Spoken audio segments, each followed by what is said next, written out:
अस्सलाम वालेकुम बच्चों, कैसे हैं आप सब? उम्मीद है खैरियत से होंगे। बच्चों, आज है हमारा बायोलॉजी 9 क्लास का एक और टॉपिक। हम चल रहे थे, इस मलेरिया को पढ़ रहे थे। बायोलॉजिकल मेथड में एज अ एग्जांपल हमने मलेरिया पढ़ा था।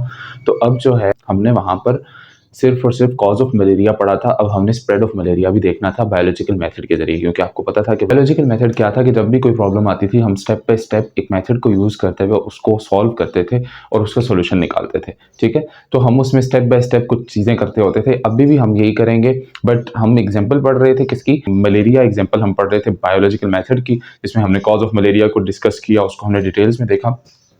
अब नेक्स्ट हमारे पास जो आता है वो आता है स्प्रेड ऑफ मलेरिया। कि बच्चों, स्प्रेड ऑफ मलेरिया जो है ना, उसको कैसे हमने सॉल्व किया। मलेरिया जो है वो कॉज तो चलो ठीक है, उसकी प्लाज्मोडियम थी, लेकिन उसको कोई चीज़ थी जो फैला रही थी, और ये भी समझ नहीं आ रहा था कि कौन सी ऐसी चीज़ है जो मलेरिया को फैला रही है। उसे सॉल्व करने के लिए हमने फिर से बायोलॉजिकल मेथड को डिराइव किया, और उससे साइंटिस्ट ने फिर परखा और देखा कि कैसे कोई चीज़ जो है वो स्प्रेड कर रही है किसको? मलेरिया को। ठीक है, अभी हम शुरू करते हैं स्प्रेड ऑफ मलेरिया को। तो बायोलॉजिकल मेथड की एक एग्जांपल है मलेरिया, जिसमें हम स्प्रेड ऑफ मलेरिया को देख रहे थे। उसमें सबसे फर्स्ट स्टेप था हमारे पास, उसमें हमने क्या करना था? रिकॉग्नाइज करना था प्रॉब्लम की, प्रॉब्लम आ रही क्या थी, हो रहा क्या था। बेसिकली हमने, चूंकि बायोलॉजिकल मेथड का फर्स्ट स्टेप होता है कि जो भी प्रॉब्लम हो उसको रिकॉग्नाइज किया जाए, उसे अच्छे से देखा जाए और उसके बाद उसको सॉल्व किया जाए। ठीक है, तो रिकॉग्निशन ऑफ प्रॉब्लम क्या था कि after the confirmation that malaria is caused by plasmodium, it was important to find how plasmodium gets into the blood of man. हमें जब ये पता चल गया कि प्लाज्मोडियम जो है वो वजह है मलेरिया की, उसके बाद अब इम्पोर्टेंट ये था कि हमने ये देखना था कि कैसे प्लाज्मोडियम जो है वो किसी के ब्लड में पहुंच जाता है, किसी भी इंसान के ब्लड में। क्योंकि आपको पता है कि प्लाज्मोडियम कहाँ प्रेजेंट होता था? जो भी पानी वाला एरिया होता है, जो भी दलदली एरिया होता था, उस पानी में प्रेजेंट होता था।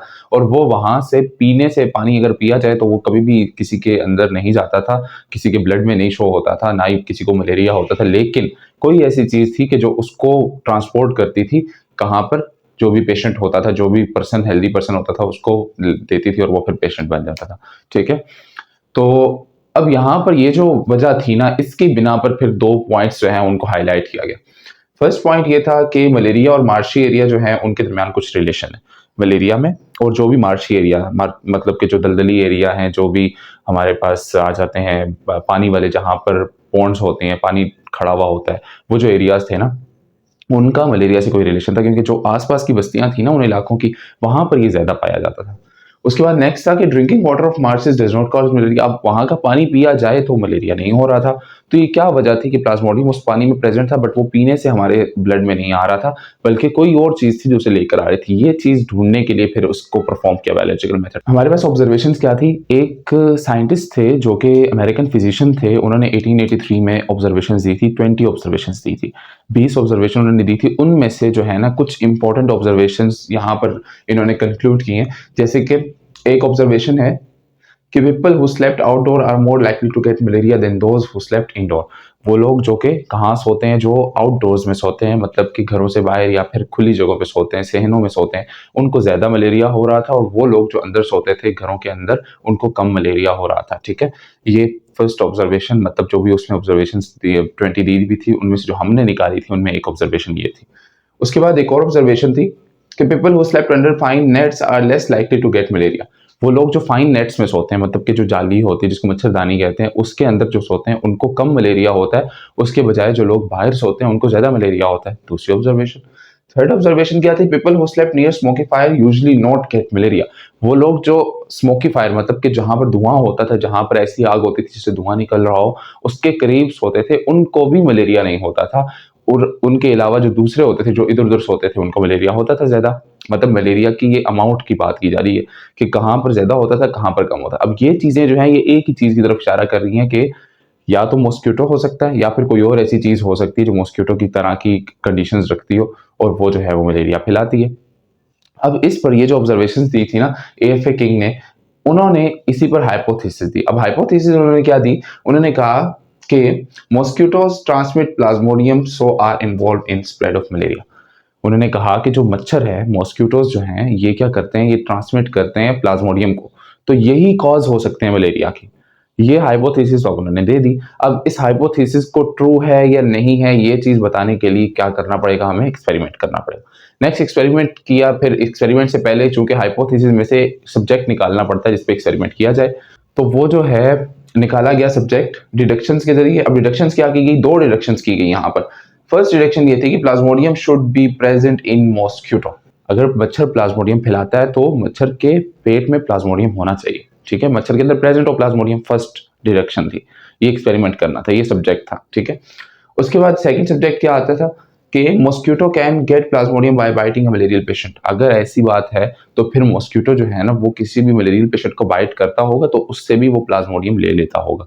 ये दो चीजें दी गई एज अ हाइपोथेसिस सब्जेक्ट के तौर पे, मतलब डिडक्शंस की गई हाइपोथेसिस में से।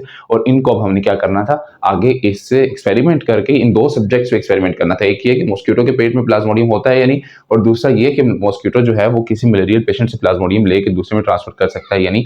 ये दो चीजें हमने एक्सपेरिमेंट के जरिए प्रूव करनी थी, ठीक है।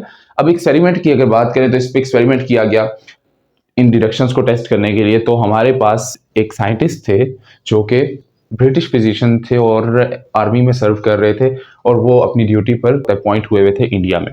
उन्होंने ना 1897 में परफॉर्म किया ये एक्सपेरिमेंट, जिसमें उन्होंने ये जो दोनों डिडक्शंस थी ना इनको टेस्ट किया। अब आपके पास पहला एक्सपेरिमेंट जो आता है उनका, वो था उनका कि उन्होंने स्पैरोज पे एक्सपेरिमेंट किया, क्योंकि डायरेक्टली कोई भी एक्सपेरिमेंट ह्यूमंस पे नहीं किया जा सकता। तो फिर बाद में उसको ह्यूमन में किया गया ताकि कंफर्मेशन की जाए, क्योंकि स्पैरोज और ह्यूमंस में बहुत फ़र्क है। तो स्पैरोज में इसलिए किया गया कि कोई इसका चांस है कि ये सही हो सकता है, तो फिर ह्यूमंस पे ट्राई किया गया, ठीक है।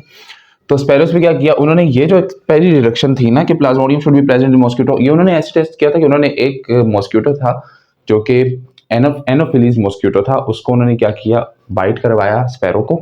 और स्पैरो जो भी मलेरियल पेशेंट थी उसको बाइट करवाया और कुछ देर के बाद उसको मार दिया, उस मॉस्किटो को मार दिया। और फिर देखा कि उसका जो एब्डोमेन था ना, मॉस्किटो का जो पेट था उसके अंदर वो मल्टीप्लाई हो रहा था, प्लाज्मोडियम दिन ब दिन बढ़ता जा रहा था। मतलब उन्होंने एक दो दिन के अंदर उसको देखा तो वो प्लाज्मोडियम मल्टीप्लाई होता जा रहा था उसके एब्डोमेन में। प्लाज्मोडियम जिंदा था क्योंकि वो ऑर्गेनिज्म अलग ऑर्गेनिज्म है, लेकिन मॉस्किटो जो है वो किल हो गया था।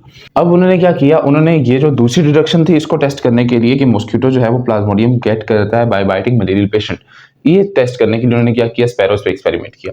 अब स्पैरोस पे क्या एक्सपेरिमेंट किया कि उन्होंने इजाजत दी क्यूलिक्स मॉस्किटो को, जो नॉर्मल मच्छर नहीं होता आपके पास, ये जो घरों में होते हैं नॉर्मल मच्छर, आम मच्छर जो होता है, छोटा सा एक मच्छर होता है, ये जो था इसको क्यूलिक्स कहते हैं।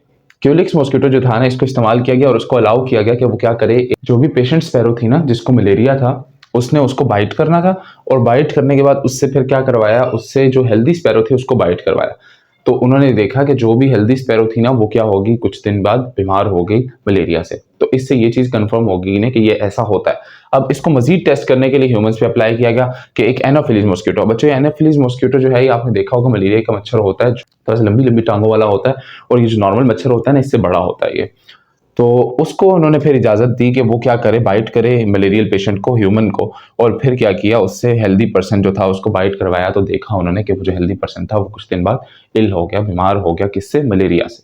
अब इस चीज़ से ये कंफर्म हो गया कि मलेरिया जो है वो फैलाने वाली जो चीज़ है वो मच्छर है। तो रिजल्ट क्या निकला कि जितने भी एक्सपेरिमेंट किए गए उन सबसे एक बात जो है वो साबित होती है कि मॉस्किटो जो है वो स्प्रेड करता है मलेरिया को। ठीक हो गया। अब यहाँ पर एक टर्म यूज की जाती है वेक्टर की। वेक्टर क्या होता है बच्चों, वेक्टर एक ऐसा ट्रांसपोर्ट है, एक ऐसा ऑर्गेनिज्म होता है जिसको दूसरा ऑर्गेनिज्म यूज करता है अपनी ट्रांसपोर्ट के लिए, क्योंकि उसने एक जगह से दूसरी जगह जाना होता है तो वो वेक्टर का इस्तेमाल करके जाता होता है। और यही वेक्टर जो होता है ये किसी ऑर्गेनिज्म का दूसरे ऑर्गेनिज्म में इंटर होने का सबब बनता होता है। जैसे कि यहाँ पर मच्छर जो है एज अ वेक्टर काम कर रहा है, मच्छर डिजीज नहीं कॉज कर, मच्छर एज अ वेक्टर काम कर रहा है प्लाज्मोडियम को ट्रांसफर करने के लिए, कहाँ से, उस पॉन्ड से या फिर उस मार्शी एरिया से एक नॉर्मल पर्सन के अंदर, और एक पेशेंट से एक नॉर्मल पर्सन के अंदर। ये जो है ये मच्छर ट्रांसपोर्ट कर रहा है किसको, प्लाज्मोडियम को, ठीक है।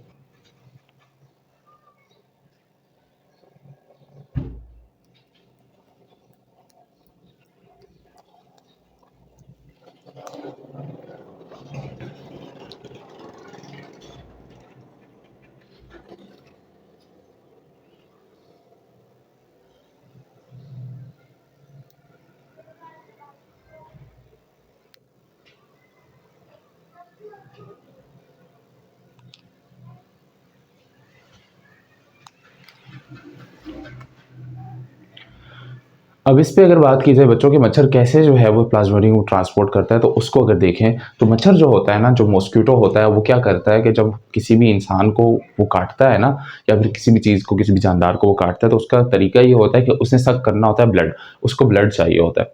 तो जब ब्लड को लेने लगता है, अपना जो उसका नेक्टर होता है उसको इन करता है बॉडी के अंदर, और जब वो ब्लड को सक करने लगता है ना, तो सबसे पहले वो क्या करता है कि अपना स्लाइवा इंजेक्ट करता है। उसके स्लाइवा में ऐसी प्रोटीन्स होती हैं जो क्या करती हैं,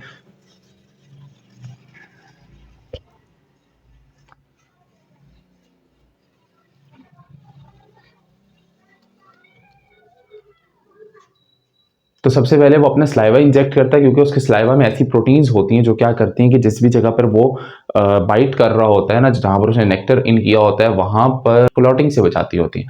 मतलब कि हमारा ब्लड की एक वो है प्रॉपर्टी है कि जैसे ही फिब्रिनोजेन जो है, जैसे ही वहाँ पर हमारे ब्लड की एक प्रॉपर्टी है कि जैसे ही उसको कहीं से निकलने की जगह मिलती है, तो वहाँ पर फ़ौरन से प्लेटलेट्स और फिब्रिनोजेन प्रोटीन्स वगैरह आगे क्या कर देती हैं, उस जगह को क्लॉट कर देती है। तो इसका जो स्लाइवा होता है, वो इस चीज़ से बचाता होता है कि वहाँ पर प्लेटलेट्स या वहाँ पर फिब्रिनोजेन या कोई प्रोटीन ऐसी ना है जो आके वहाँ पर क्लॉटिंग करे। ये क्लॉटिंग से रोकने के लिए अपना स्लाइवा इंजेक्ट करता है। तो इसी के स्लाइवा में वो प्लाज्मोडियम प्रेजेंट होता है, जो कि इंजेक्ट हो जाता होता है किसी भी नॉर्मल पर्सन के अंदर, और वो फिर इल हो जाता है।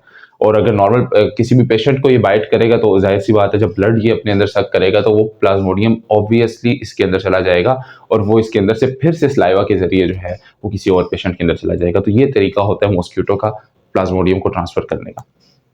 इसके बाद बच्चों एक हमारे पास साइड ब्लॉक दिया हुआ है डेंगू फीवर का। डेंगू फीवर जो है ना, आपके पास एक ऐसा फीवर है, ये बहुत ही हाई ग्रेड का फीवर है, और ये कॉज कौन करता है? ये कॉज करता है डेंगू वायरस। एक वायरस है जिसको डेंगू वायरस कहते हैं, वो ये डिजीज जो है कॉज करता है। अब इसमें भी जो इन्वॉल्व है वेक्टर जो है, वो हमारे पास मॉस्किटो है। फिर से इस दफा जो मॉस्किटो हमारे पास आया है उसका जो साइंटिफिक नेम है वो है एडीज एजिप्टी। ये थोड़ा सा जेब्रा लाइक इसका कलर होता है, व्हाइट एंड ब्लैक। तो ये जो है ना, ये इंजेक्ट करता होता है डेंगू वायरस को किसी भी इंसान के अंदर या फिर किसी भी अदर एनिमल के अंदर, ठीक है।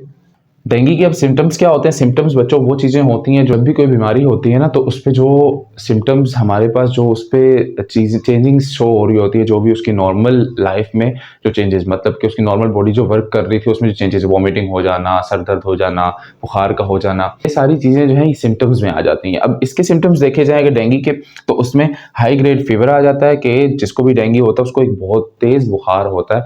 उसके बाद ब्लीडिंग होती है, कहाँ से? नोज से ब्लीडिंग होती है। उसके अलावा आपके पास इनलार्ज्ड लिवर हो जाता है, मतलब कि जो लिवर होता है वो आपका स्वेल कर जाता है, और कुछ खाने पीने का दिल नहीं करता होता है इसके अंदर। इसके अलावा क्या होता है कि ये जो ब्लीडिंग है ना, ये इस वजह से होती है, हमारे ब्लड के अंदर कुछ सेल्स होते हैं जिनको हम प्लेटलेट्स कहते हैं, जिनका काम होता है कि जहाँ पर भी ओपन एरियाज हैं, ब्लड जहाँ से गुजरता है, या जहाँ पर भी ऐसी जगह हैं जहाँ से ब्लड क्लॉटिंग की हुई होती है उन्होंने, कि अगर यहाँ से क्लॉटिंग हट गई तो ब्लड जो है वो बाहर जाना शुरू हो जाएगा बॉडी से। तो वो जो जगह होती हैं प्लेटलेट्स की कमी की वजह से, प्लेटलेट्स जब डेंगू फीवर होता है ना, तो प्लेटलेट्स कम पड़ जाते हैं, उनकी कमी की वजह से वो जो जगह होती हैं वो ओपन हो जाती हैं, और वहाँ से ब्लीडिंग होना शुरू हो जाती है। तो वो आंखों से ब्लीडिंग होना, ठीक है, नोज से ब्लीडिंग होना, ये चीज़ें हो गई, ईयर से ब्लीडिंग होना। उसके अलावा जो है डिफरेंट इसके सिम्टम्स आ जाते हैं, कुछ मैंने बताए हैं क्योंकि आपके लिए इतने भी बहुत हैं। ट्रीटमेंट इसका क्या है कि एंटीवायरल ड्रग्स ली जाती हैं, वो ड्रग्स जो कि एंटीवायरल हों, वायरस के खिलाफ हों, वो ड्रग्स ली जाती हैं। अब प्रिवेंशन क्या आ जाती है इसमें कि personal protection from mosquito bite, आप अपने आप को मच्छर के काटने से बचाएं, तो वो एज अ प्रिवेंशन है डेंगू फीवर की। ठीक हो गया। अब ये जो चीज़ें मैंने आपको तरतीब से बताई हैं ना, कॉज हो गया, वेक्टर हो गया, सिम्टम, ट्रीटमेंट, प्रिवेंशन, ये हर डिजीज़ की प्रेजेंट होती है। किसी जो भी डिजीज़ होती है उसकी कोई ना कोई कॉज होती है, उसका कोई ना कोई वेक्टर होता है, ठीक है। और वेक्टर ना भी हो तो वो डायरेक्टली उसका तरीका होता है जिसके ज़रिए वो आपके अंदर जाती होती है। उसके बाद आ जाते हैं सिम्टम्स होते हैं उसके, जो आपके बॉडी के ऊपर शो होते हैं, नॉर्मल कंडीशनिंग से चेंज होती हैं चीज़ें। उसके बाद ट्रीटमेंट आ जाता है कि जिसको आप ट्रीट करते हैं, जिससे आप ट्रीट करते होते हैं बॉडी को अपनी नॉर्मल कंडीशंस में लाने के लिए। और प्रिवेंशन आ जाती है कि उस डिजीज़ से बचा कैसे जाए, ठीक है।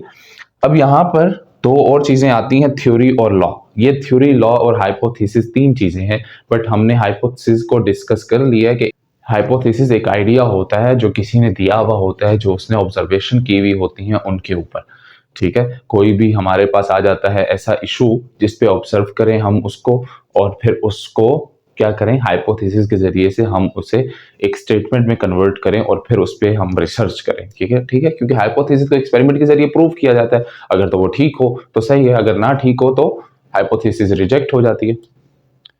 अब ऐसे ही थ्योरी और लॉ भी आ जाता है। थ्योरी क्या है हमारे पास कि ऐसी हाइपोथेसिस जो एक एक्सपेरिमेंटेशन से प्रूव की हुई हो, ठीक है, और वो हाइपोथेसिस से थोड़ा सा एक स्टेप आगे चले जाओ, मतलब कि आपने उसे खाली वो हाइपोथेसिस की उस पे नहीं रही, अब वो एक्सपेरिमेंट से प्रूव होने के बाद जो है अब हाइपोथेसिस से अपडेटेड वेरिएंट बन गया है। मतलब हाइपोथेसिस जो होती है उसमें एविडेंस थोड़े कम होते हैं, लेकिन जो थ्योरी होती है इसमें बहुत एविडेंस होते हैं। मतलब हाइपोथेसिस से इसका रिलेशन तो कोई नहीं है, लेकिन हल्का फुल्का रिलेशन इस बात से बनता है क्योंकि थ्योरी भी जो प्रेजेंट होती है ना, ये भी पहले किसी न किसी हाइपोथेसिस की फॉर्म में होती है। लॉ आ जाता है बच्चों। लॉ क्या होता है बच्चों के, जब थ्योरी हमारे पास वेरीफाइड हो जाए बहुत ज्यादा तरीकों से, बहुत ज्यादा रस्तों से, और वो थ्योरी जो है ना वो हर कंडीशन के लिए एक जैसी हो, उस सूरत में हम क्या करते हैं, उस थ्योरी को लॉ में कन्वर्ट कर देते हैं और उसे लॉ बना देते होते हैं। ठीक है, हमारा टॉपिक जो है ये कंप्लीट होता है इस लॉ के ऊपर, और आज जो फर्स्ट चैप्टर है हमारा वो भी कंप्लीट हो गया। नेक्स्ट जो है हम मूव करेंगे सेकंड चैप्टर के ऊपर बच्चों, जो कि बायोडाइवर्सिटी आ जाती है, और उसमें हम देखेंगे कैसे क्लासेस में कन्वर्ट किया हुआ है हमने ऑर्गेनिजम्स को। ठीक है, तो ये था आपका आज का लेक्चर, और कोई भी क्वेश्चन हो तो आप कमेंट सेक्शन में लाजमी पूछिएगा। मुझे इजाजत दें, अल्लाह हाफिज।